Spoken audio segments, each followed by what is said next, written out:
Hi everyone. So going straight to the point, this is a video about an interesting piece of history. It's Belgium's secret colony. Belgium used to have colonies in Africa, most famously Congo, but also Rwanda and Burundi in the 19th century. All three of these colonies became independent in 1960, as most colonies in Africa. However, I found out via the internet that actually there used to be another colony of Belgium, so it's a very small one. No, not the concession in Tianjin. So Belgium also had a tiny concession in a Chinese city, but in the Americas, namely in Guatemala. And so I'll tell you the story about this unknown colony. I never learned about it at school in Belgium, nor heard about it growing up ever. But it's a thing. Yeah, that we used to have a colony in Latin America. So this is on Wikipedia on the Belgian colonial empire. This is what you'll see. So as I said, Congo, Rwanda, and Burundi. So lots in Africa. The Tianjin concession. Apparently some international zone here. Nothing in the Americas, right? Nothing here.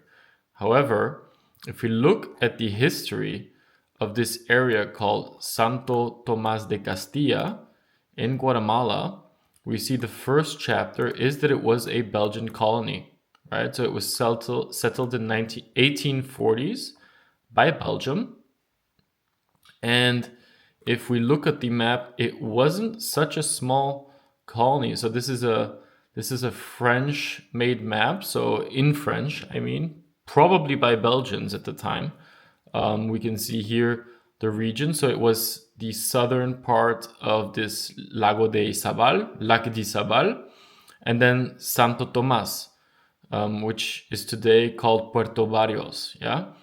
And the idea was that Belgium was granted this territory by Guatemala if they would develop this port and settle it with Belgians, which they tried to do, and they did not manage to. So this was the town. This was the Belgian colony. It was an epic failure, and though they tried to settle it with some hundreds of people actually did move over there in this blue strip, some hundreds of people from Belgium.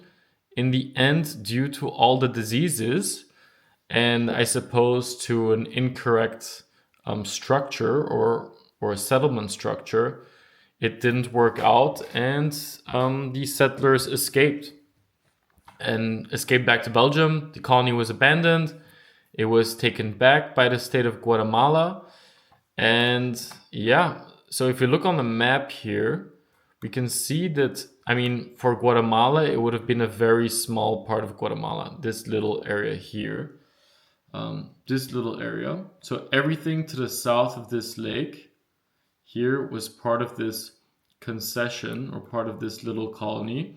And here we can actually see Santo Tomas and the current major port for Guatemala. The only major Caribbean port for Guatemala is this Puerto Barrios. And actually, you can even see that there is a Belgian cemetery here, right? So there is still a cemetery for the Belgians who tried to colonize this place. And from what I read, most of the Belgians escaped, but quite a lot of them, so they escaped back to Belgium because us Belgians, we don't do well in such jungle areas. But a lot of them moved up into these highlands here where most of the Guatemalans live. So most of them live here in this area, and you have far less jungle diseases in this area. So actually, quite a few Belgians did move up into the Guatemalan highlands where temperatures and the climate is much better. And so I will be going to Guatemala in 2 days. And what we are going to do is we're going to be visiting this Lago de Izabal area. And essentially, it will be interesting to just see something which I had no clue existed, right? I mean, this area, nobody in Belgium knows, or few people know that it used to be an attempt at a colony by Belgium. And so, in a way, it will be quite interesting from a historical perspective to see what this is and what type of landscape it has.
This is where we grab the boats towards our hotel.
Quite dark there, so just to give you an idea. Thank you.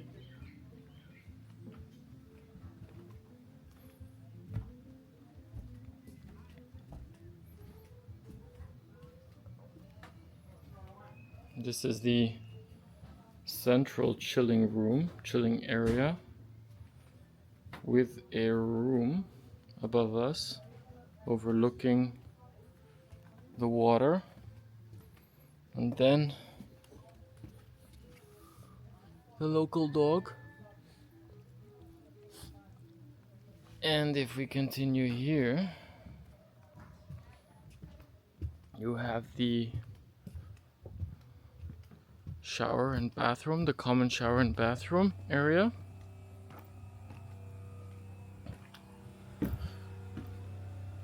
And here you can see that the swamp starts. And if you can look closely, you see hundreds of crabs right next to their holes on the right and left. Probably you can't hear it in the video, but you can hear the noise of them walking and running. And this is what the canopy looks like. Lots of noises of birds. The entire area is solar powered, but they have a backup generator which I know since they were testing it now for the first time. And this is our room. So we have this nice front porch. And then if we continue, this is the room. The entire room is actually having this mosquito net. Hi. Do you want to finish and then I'll come back? Ah, you can come in. And so this is the inside chilling area with some nice Guatemalan pillows. And if we continue, we have some art here. And then the porch from behind.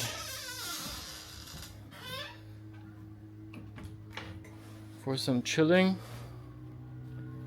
Here with some chairs. And then here you essentially have a small lagoon all to yourself. Quite the contrast to Guatemala City and Antigua. Super silent, just the birds. And hopefully some manatees, because there are manatees here. I forgot to film here. On the right side of the bathroom you also have a little campfire area and another chilling area over there with a barbecue. So it is possible to do barbecue here.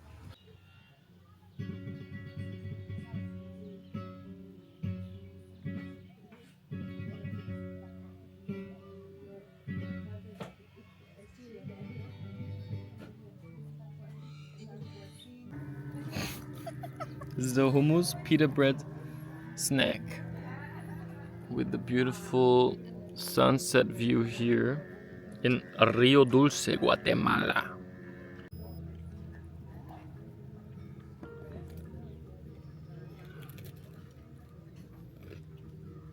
Chicken quesadilla.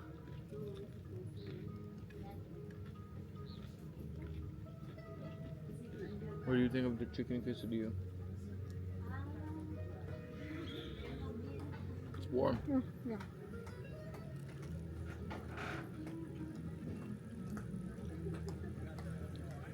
Hola. Muchas gracias. Gracias. Una piña colada. Cheers. Cheers.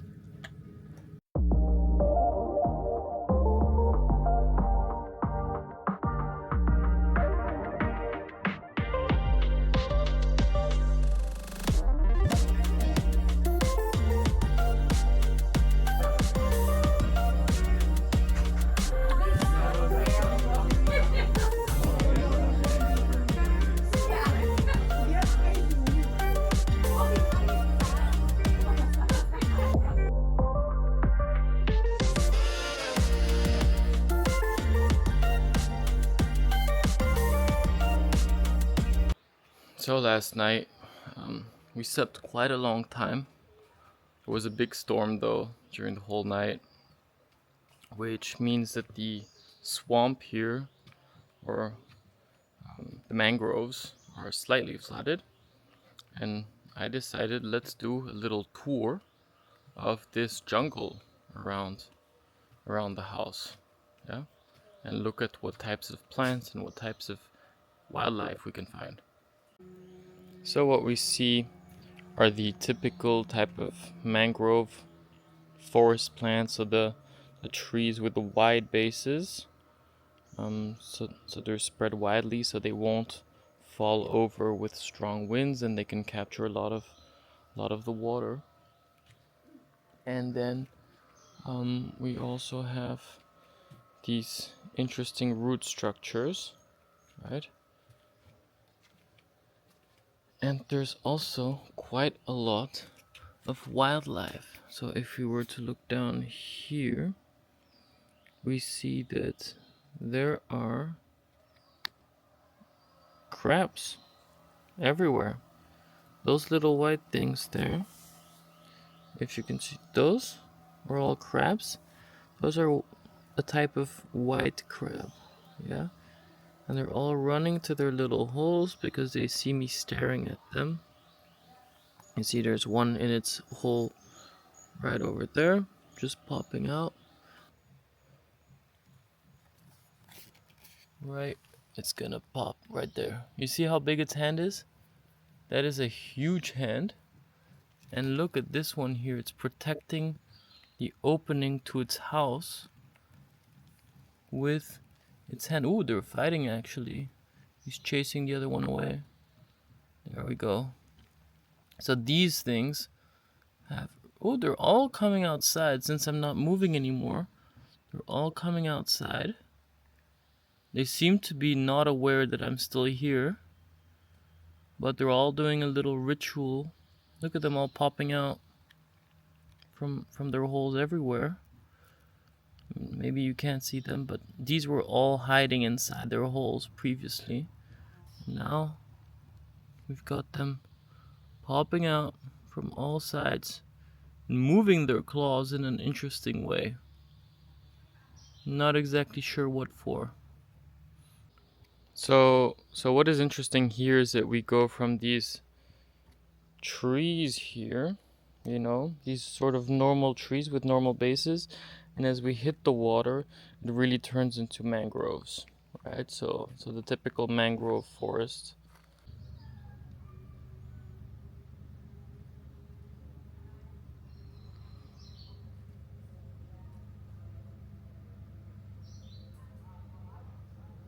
Which type of, ah, there you go. One came out now. That's one of them. And the other one is in that sunlight reflection. A bit higher. I don't know what type that is. And there going by is a mojarra. That's another type of fish. So maybe the top one is a tilapia and this is a mojarra.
had to wait till the next morning to show you the last species of crab, because they only come in the morning. And by the time I filmed yesterday, they weren't here anymore. But as you can see, here there's a crab. These are the what I call the red tree crabs. I know this one isn't that red, but if you continue here, you will see what I mean. And they all come up here. They climb up the wood, and they're not so shy. So you can walk by them, and they don't really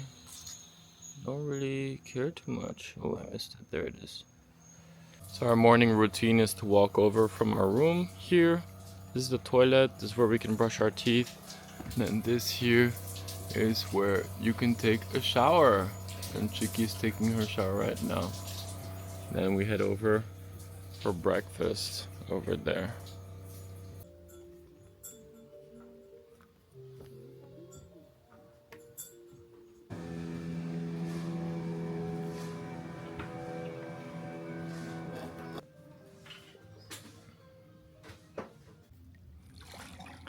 Here we are kayaking and stand-up paddling behind our island. This is our room, seen from the little lagoon that we have. And there is the opening through which we got in.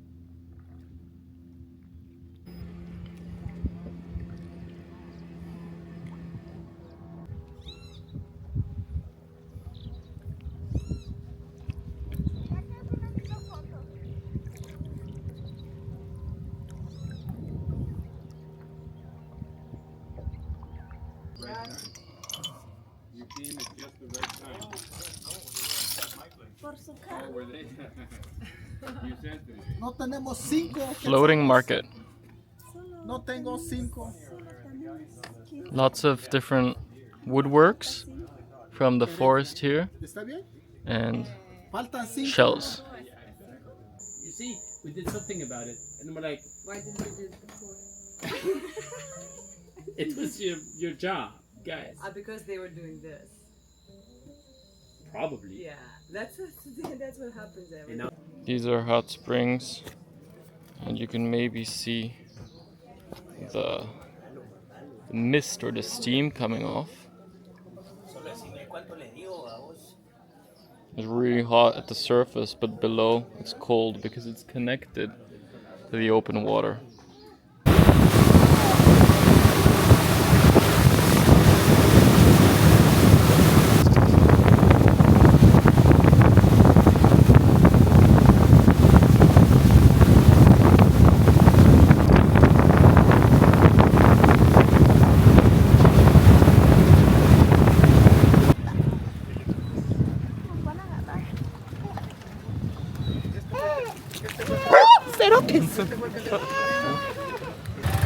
Welcome to Livingston, one of the major towns on the Caribbean side of Guatemala and the capital of the Garifuna people in Guatemala.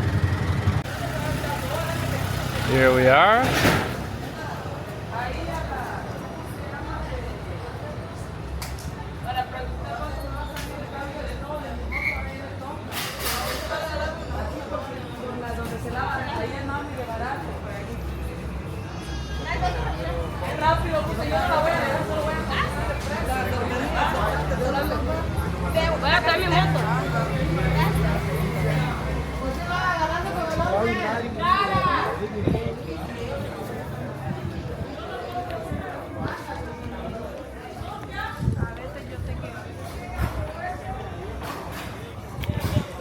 So you can definitely tell the architecture is quite different.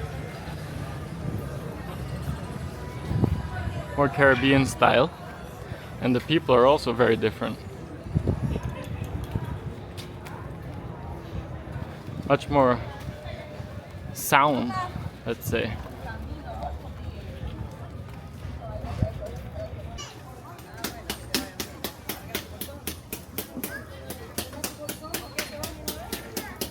This is the central market street.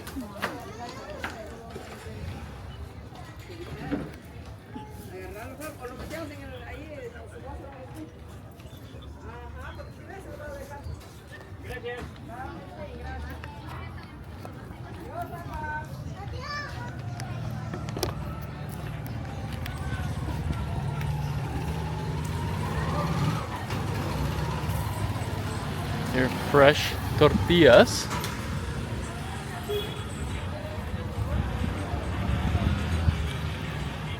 And this is the central school. And lots of these granizadas.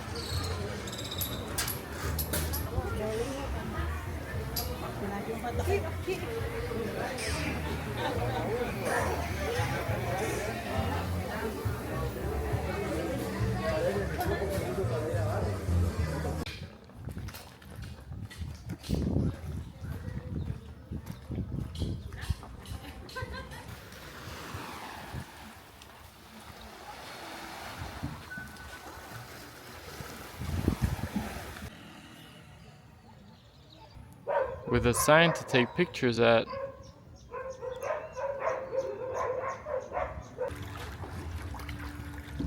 Hola.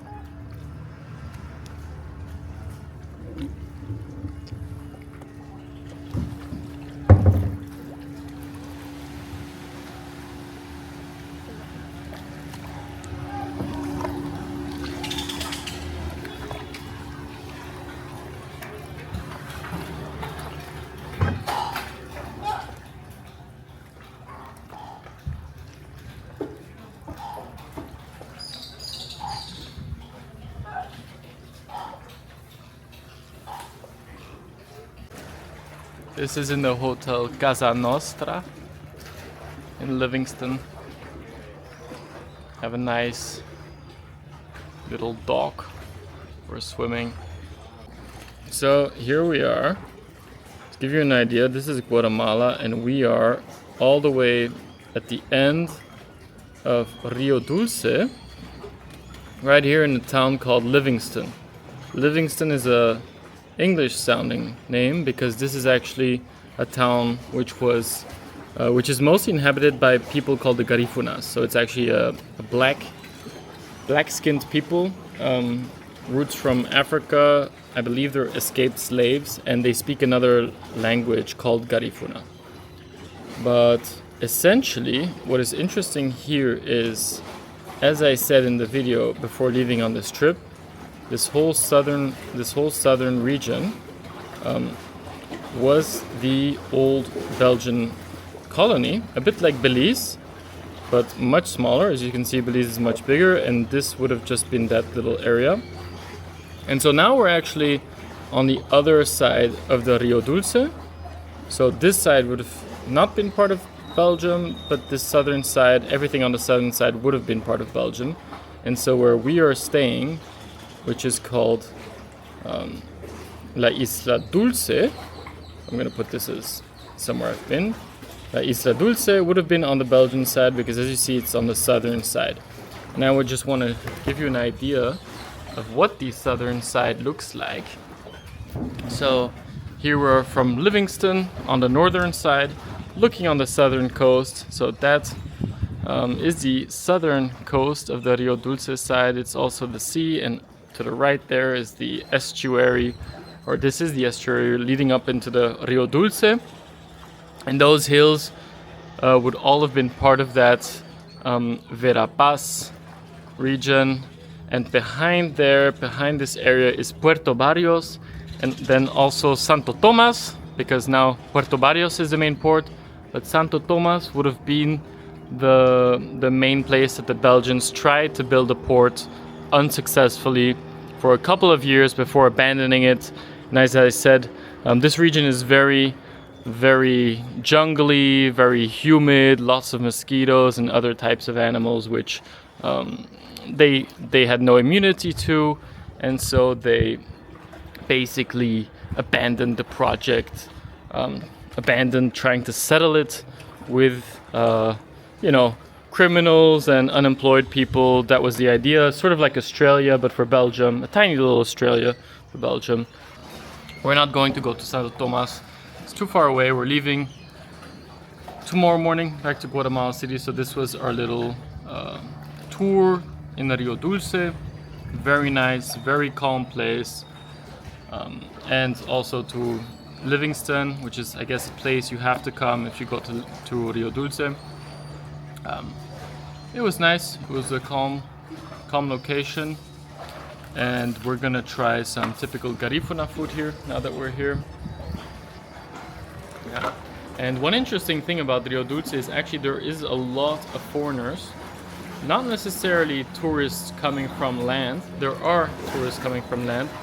But the majority of the people in Rio Dulce, at least until this time of year, are sailors. So people coming from the US, coming from Canada, mostly those two places, take their boats down along the east coast of the United States. And then in Florida, they either go east along the Caribbean islands, all the way down, I guess, towards almost Venezuela. Obviously not in Venezuela, but to the islands there.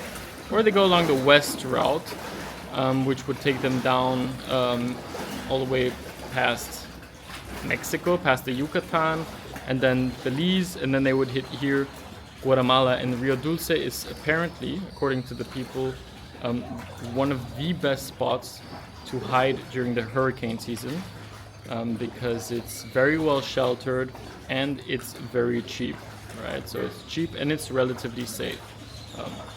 So you see tons of sailing boats parked everywhere within Rio Dulce, and the restaurants and the hotels, they don't just get guests like us, but they also in the evening, lots of these people come in their little dinghies, their little speedboats, have dinner or grab some drinks in the restaurant, and then that's it.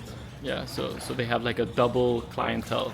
Normal tourists who stay to sleep, but also all the people who want to, probably not eat canned food or spaghetti every day.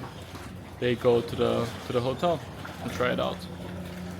Yeah, very interesting place. Would definitely recommend to come here. It's a bit like Jurassic Park. The views are really cool. Yeah. Now we're in the restaurant Buga Mama. I think it's one of the larger, more famous restaurants here in Livingston. Very nice entrance, at least.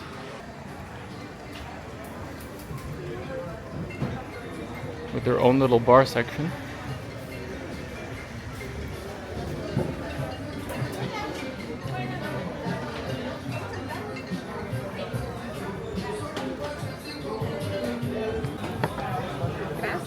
Gracias. Gracias. So we have. Y una pregunta, perdón. ¿Hay arroz también con coco y frijoles? ¿Cuál? Rice and beans. Fíjese que no. No, solo en Río Dulce. Sí. Ok. Solo. Gracias. So Laura picked the famous Garifuna dish called tapado, which has a crab and a fish inside, and with coconut milk, and maybe some other seafood. And I took camarones al ajillo. And now we depart Livingston after 3 or 4 hours here, and we head back up into the Rio Dulce.